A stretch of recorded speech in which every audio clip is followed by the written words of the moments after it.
Realtor question. I look at so many homes that are really nice, but the condition inside is terrible. Minor fixes like clutter all over the countertops, magnets and kid stuff all over the fridge, unmade beds or poorly made ones, etc., etc. Very easily fixable things. Do you strongly suggest what needs to be done to make the place more sellable to get a higher amount?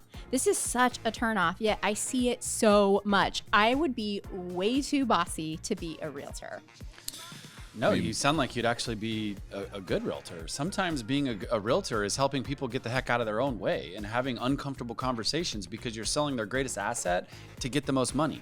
And also having the foresight to know that they're not going to come chewing you out later because you didn't get them a higher price. Well, you didn't get your house in the condition that it needed to be, despite my advising you to do so.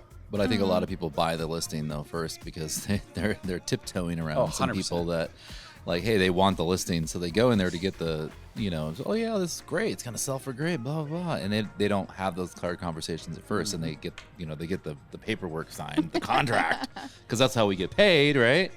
And so I think a lot of agents, they're hesitant to be, in your face, like this all needs, like, why is this so dirty in here? Like, we need to clean this up. We need to do a deep clean, dude. This, like, your funk is all over the the baseboards and stuff. Your lack of cleaning your fans. So right? That's one of my favorite things. You walk into somebody's house and it seems clean, but then you look up at their fans and it's just got all that crap on it. Well, and you're so tall too. You have like you have extra view of the funk. I do. I definitely can tell that.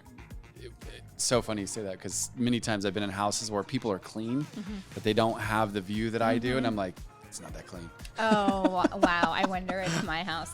I wonder if it would be clean. I think it would be, your house would be clean. Yeah, I do agree. I think that agents buy the listing intentionally or unintentionally, right? And I think a lot of it has to do with, they don't want to have the uncomfortable conversation from the get-go, but that's really doing their seller a disservice. So how to have uncomfortable conversations with your seller. Well, wouldn't you guys say that that's one of the biggest things that's different between an experienced and non-experienced agent is sometimes, like, I want to go to deal with the professional that I'm here and I know that they're going to get me here, and maybe from where I am to where I want to be means I need to make a few changes. Let me ask you this, guys. If a seller says, I don't want to do anything, are you okay with that? Are you going to list it?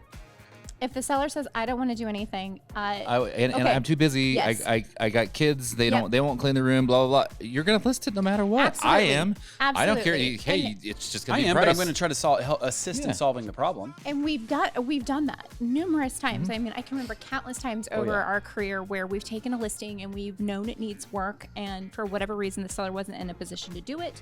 But I think that the difference is do we share with them? Are we open and honest with them? And I think the answer is yes. Yes, 100%. You have to be open and honest with them. After you get this contract signed.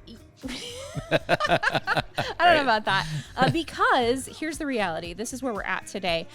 John Wake had posted this on Twitter. The Phoenix supply of homes is up 51% from last year. Wow. It is still increasing when typically this time of the year it's starting to fall flat. Yeah.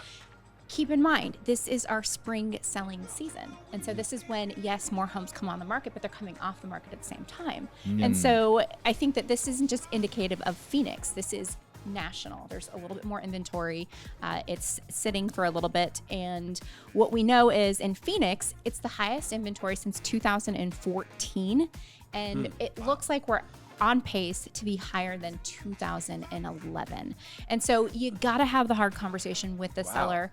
I was at an event that Zoodealio is sponsoring. It's called Pitch. And what Pitch is where it's a virtual home tour where listing agents come with their home that they have listed and they share pictures, photos, feedback that they've had already from showings. And then from the group of realtors that are there, they get more feedback from their sellers.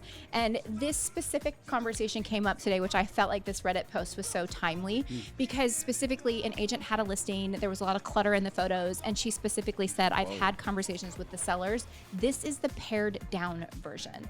And what I just want to just share is that we have programs and options at Zoodealio that are perfect for these scenarios. If you have a seller who's not wanting to budge and condition needs to be like a shiny new penny right now, that's what Glenda Baker says. I'm like, who has pennies anymore.